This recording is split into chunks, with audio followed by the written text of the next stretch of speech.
You've seen me do my initial consultation, the walkthrough, looking at the potential disaster areas in a home.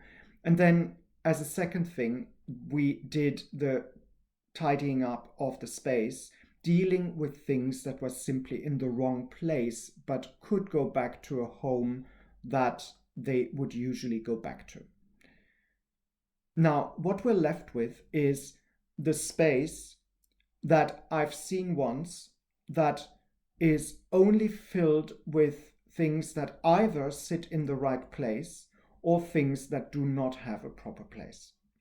And that is where the planning part of a decluttering trajectory starts.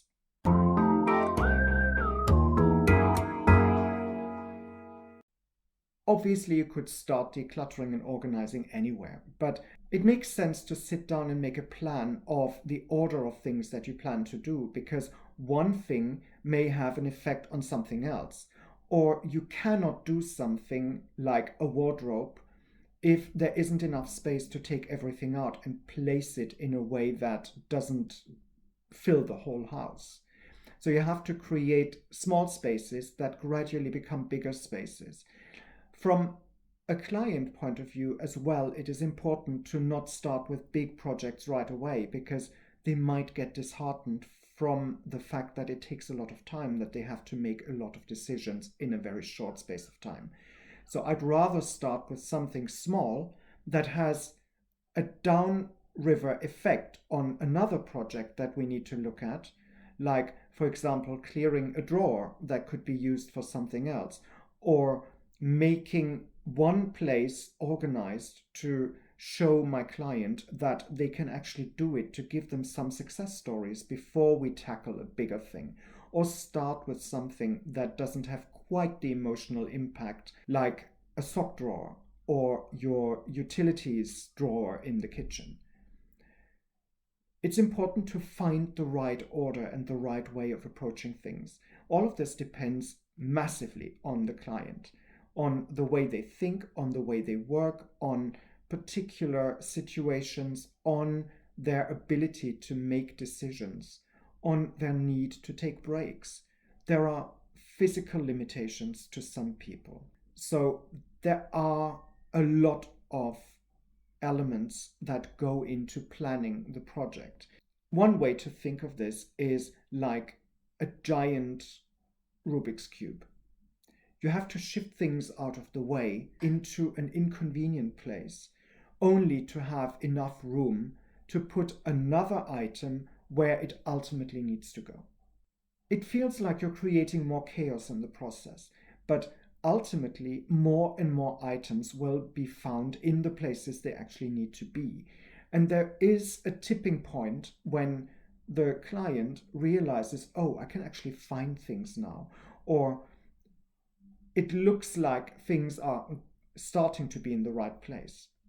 If you've ever done a home refurbishment and you had all the pipes ripped out or all the tiles in the bathroom, at first it feels like you're creating a complete chaos. And then there's this one point where you realize, oops, we're making progress. We're not breaking things down anymore, but we've actually managed to build something. Decluttering and organizing is very similar to that. My plan is to take the information from the walkthrough and apply it to my own situation. The first thing I'm going to do is my kitchen food storage, because I expect a food delivery in the next couple of days, and the food storage is one of the top priorities. Going on from my walkthrough, I realized that I haven't really shown you all those things, obviously. One of the elements I want to tackle is my bookcase. One is my medical cabinet, one is my office storage area. Maybe some parts of the kitchen need addressing as well. So as we go along, that project will change. Priorities will change. Some things may become more urgent than others. And that again affects the project as a whole. If you follow in my footsteps and look at the process, how it goes for me, you'll find out how you could apply it to your own case. Or you could find out that the way I work is exactly the way you would want me to work for you. Either way, stay safe and come back for more.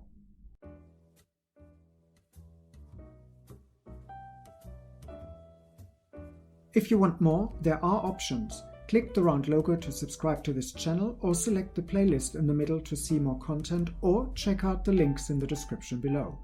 Oh, and feel free to like this video.